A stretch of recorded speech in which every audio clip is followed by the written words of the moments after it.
नमस्कार विद्यार्थी मित्रमैत्रिणींनो, math talent या आपल्या यूट्यूब चॅनलवर तुम्हा सर्वांचं स्वागत आहे.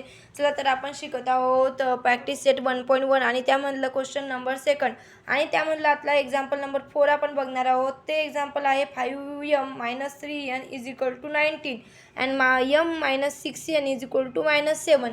जर हे आहे सॉल्युशन आपण बघण्याआधी मी तुम्हाला विचारणार आहे की तुम्ही रोज प्रॅक्टिस करता का? रोज प्रॅक्टिस करत चला. मॅथमध्ये रोज प्रॅक्टिस करणं खूप इम्पॉर्टंट आहे आणि माझ्या चॅनलला शेअर, सबस्क्राईब आणि लाईक करा. म्हणजेच की त्यामुळे आपल्या सर्व महाराष्ट्रातील विद्यार्थी मित्रमैत्रिणींना हे आपलं मराठीमधलं सोप्या पद्धतीचं चॅनल बघून सोप्या पद्धतीने शिकता येईल. त्यामुळे माझी तुम्हा सर्वांना विनंती आहे की चॅनलला प्लीज शेअर आणि सबस्क्राईब करा, लाईक करा. चला तर आपण आपल्या इक्वेशनकडे वळणार आहोत. तर आपल्या एक्झाम्पल काय आहेत? 5m-3n = 19 and m-6n = 7. तर आता चला आपण याला इक्वेशन नंबर देऊ. आधी इथं काय होईल? लेट सर्वांना क्लिअर दिसते ना, समजते ना? मला कमेंटमध्ये सांगत चला. लेट 5m-3n = 19 हे झालं आपलं इक्वेशन नंबर फर्स्ट आणि m-6n = -7 हे झालं आपलं इक्वेशन नंबर सेकंड. तर इकडे याच्यामध्ये आपल्याला कोणतं कॉमन व्हेरिएबल दिसतोय का? आपण काय शोधतो प्रत्येक वेळेस? Common variable. यामध्ये कोणतं कॉमन व्हेरिएबल दिसते का? तर नाही. तर मग आपण काय करणार? तर आपण अशा एका संख्येने मल्टिप्लाय करणार या दोनपैकी एका इक्वेशनला, त्याच्यामुळे दोन व्हेरिएबल कॉमन होतील. तर हे बघा, इथं प्रत्येक ठिकाणी व्हेरिएबलची व्हॅल्यू आपल्याला मोठी दिसते. मीन्स इथं 5, 3, इथं 19 दिसते आणि खालच्या इक्वेशनमध्ये पण व्हॅल्यू दिसते. इथं दिसत नाही म्हणजे इथं 1 हा या व्हेरिएबलची व्हॅल्यू असते. तर 1ला कोणत्याही संख्येनं मल्टिप्लिकेशन करणं सोपं आहे आणि ते इक्वल करणं पण सोपं आहे. म्हणून आपण या यमला 5नं जर मल्टिप्लाय केलं तर हे बघा फर्स्ट इक्वेशनमध्ये 5m आहे, तर इथं पण 5m होईल आणि दोन व्हेरिएबल इक्वल झाले की आपल्याला सोल्युशन करायला सोपं जाईल. तर पहिले आपण याला मल्टिप्लाय करणार आहे इक्वेशन नंबर सेकंडला. कशाने? 5ने. तर मल्टिप्लाय इक्वेशन सेकंड बाय 5. चला बघा आता 5ने मल्टिप्लाय केल्यावर काय होते? तर इथं काय 1 आहे म्हणजे 5ला याला मल्टिप्लाय केलं तर 5 1 जा 5 5m. इथं काय आहे? 6 आहे. तर 6नं मी डायरेक्टली करते, थोडं करून दाखवायचं असेल तर करून दाखवते थोडं. इथं बघा 6 आहे, तर इथं आपलं 5ला मल्टिप्लाय केलं म्हणजे इथं 5n = -7 × 5. चला एक स्टेप वाढवून घेतली. 5m - 6 5 जा. पटकन सांगा बरं काय आहे? कोण सांगते? सोपं आहे. 30. हे बघा 30n आणि 7 5 जा 35. इथं मायनस होतं म्हणून हे मायनस झाला. आता आपलं इक्वेशन नंबर कोणतं आलं आहे? आता आपण याला इक्वेशन नंबर थर्ड असं नाव देऊया. तर चला आता हे इक्वेशन नंबर थर्ड बघा, सेकंड बघा आणि 1 बघा. तर आता सेकंड आपल्याला बघायची गरज नाही म्हणजे आपण सेकंडच डेव्हलप केलं आहे सोल्युशन काढण्यासाठी. तर इथं इक्वेशन नंबर 3मध्ये दुसऱ्या कलरनं तुम्हाला दाखवते. इक्वेशन नंबर 3मध्ये 5m आणि इक्वेशन नंबर 1मधला 5m हे दोन व्हेरिएबल सारखे झाले. तर इथं काय आहे? पॉझिटिव्ह मीन्स दोन्ही एलिमेंट कसे आहे? पॉझिटिव्ह साईन आहे. तर जेव्हा आपण पॉझिटिव्ह एलिमेंट असतात तेव्हा कोणती मेथड वापरतो? Subtraction method. मीन्स त्याला एलिमेंट करणं सोपं होते. मी सबस्ट्रॅक्शन करून 5m - 5m असे केले की ते कॅन्सल होतं आणि आपली व्हॅल्यू मिळायला सोपं होते. तर चला आपण काय करणार आहोत आता? इक्वेशन थर्डला इक्वेशन फर्स्टमधून मायनस करणार आहे. तर subtracting equation third from equation first. झालं, सोपं आहे. तर असं काय करणार? आता इक्वेशन थर्ड कोणतं आहे? तर आपलं हे झालं equation number third.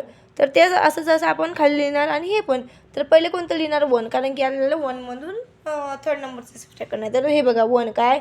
5m - 3n = 19 minus subtract करणं मायनस वापरायचं. हे थर्ड नंबरचं इक्वेशन इथं लिहिणार आहे. 5m - 30n = 35. किती आहे? 35 मायनस आहे. हे बघा आता आपल्याला मायनस करायचं आहे. तर 5m - 5m काय होईल? कॅन्सल होईल. कॅन्सल झाला. इथं काय येईल? आता इथं हा मायनस हा मायनस हा काय होईल? प्लस होईल. म्हणजे हे झालं प्लस. म्हणजे इथं हा प्लस आहे तर इथं आपली काय होईल? सबस्ट्रॅक्शन काय होईल? म्हणजे 30 - 3 3 - 30 केलं तर मी उलटं करून टाका. तुम्ही 30 - 3 करा म्हणजेच आपल्या इथं व्हॅल्यू येते 27. 27 समजलं काय तुम्हाला? इथं काय झालं, हे मायनस मायनस पॉझिटिव्ह झालं म्हणून आपली इथं सबस्ट्रॅक्शन झाली, नाहीतर आपली ॲडिशन झाली ती मायनस मायनसची. मग इथं 3मधून 30 मायनस केला तर उलटं केलं आपण, फक्त काही नाही 30मधून 3 मायनस करा म्हणजे 27 येईल आणि मोठ्या संख्येचं साईन तर ते प्लस. आता इथं पण हे मायनस मायनस काय झालं, प्लस झालं आणि 19 मायनस 35 तर ते आपलं इथं येईल, इथं हे मायनस होणार नाही कारण इथं पॉझिटिव्ह झालं आणि इथंही पॉझिटिव्ह झालं, तर पॉझिटिव्ह पॉझिटिव्ह झालं दोन्ही पण, तर त्याची ॲडिशन होईल आणि त्याची ॲडिशन होणार आहे 54. n इज इक्वल टू हा 27 आपण इकडे पाठवला 54/27, तर n इज इक्वल टू आपली व्हॅल्यू येणार आहे 2. तर आपल्या n ची व्हॅल्यू आपल्याला मिळालेली आहे आणि ती आहे 2. हे बघा 2, n इज इक्वल टू 2. आता आपल्याला mची व्हॅल्यू फाइंड करायची, तर ते सोपं आहे. कसं तर आता ही n ची व्हॅल्यू आपण अशा इक्वेशनमध्ये टाकायची ज्याचं सॉल्युशन करायला आपल्याला सोपं जाईल. आणि या इक्वेशनच्या सर्व इक्वेशन नंबर 3च्या इक्वेशन नंबर 4च्या व्हॅल्यू थोड्या मोठ्या आहेत तर आपण सोपं करू ना, तर ते इक्वेशन नंबर 2मध्ये ते व्हॅल्यू टाकू.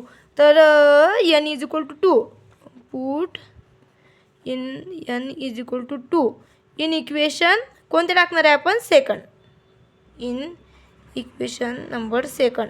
तर आपलं इक्वेशन नंबर 2 काय आहे हे बघा, हे आपलं इक्वेशन नंबर 2 आहे आणि तेच आपण इथं खाली लिहिणार आहोत आता. आणि त्याच्यामध्ये n इज इक्वल टू 2 म्हणजे n ची व्हॅल्यू टाकणार आहोत, m-6n इज इक्वल टू -7. हे आपलं इक्वेशन नंबर 2 आहे.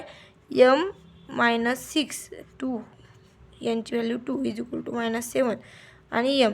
आता 6 2 जा म्हणजे 6 2 झाले आपले 12 आणि इकडे -7. आता हा -12 इकडे -7 आहे.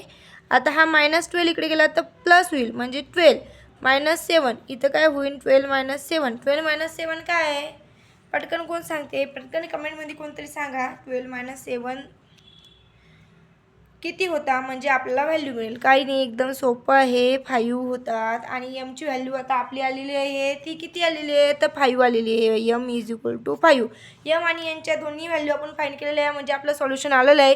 तर एकदा परत रिवाईज करून मी सांगते, काही नाही, आपण एकदम सोपी पद्धत वापरली आहे. याला हे 2 इक्वेशन होते, त्याला इक्वेशन नंबर 1 आणि 2 दिला आणि आपण व्हेरिएबल सेम करण्यासाठी त्याला मल्टिप्लाय केलं. कशाने, 5ने मल्टिप्लाय केलं. नंतर इक्वेशन 3 सबस्ट्रॅक्ट केलं इक्वेशन फर्स्टमधून आणि n ची व्हॅल्यू आली. त्याच्यानंतर काही नाही, n ची आलेली व्हॅल्यू आपण इक्वेशन नंबर 2मध्ये टाकली म्हणजे आपल्याला जे सॉल्युशन करायला सोपं होईल अशा इक्वेशनमध्ये टाकली आणि ते इक्वेशन नंबर 2मध्ये टाकून सोपं होतं म्हणून आपण mची व्हॅल्यू फाइंड केली. तर अशा प्रकारे आपली n ची व्हॅल्यू आली आधी 2 आणि तीच व्हॅल्यू आपण पुट केली इक्वेशन नंबर 2मध्ये आणि mची व्हॅल्यू आली 5. तर आपलं सॉल्युशन काय आहे तर देअरफॉर आवर सॉल्युशन इज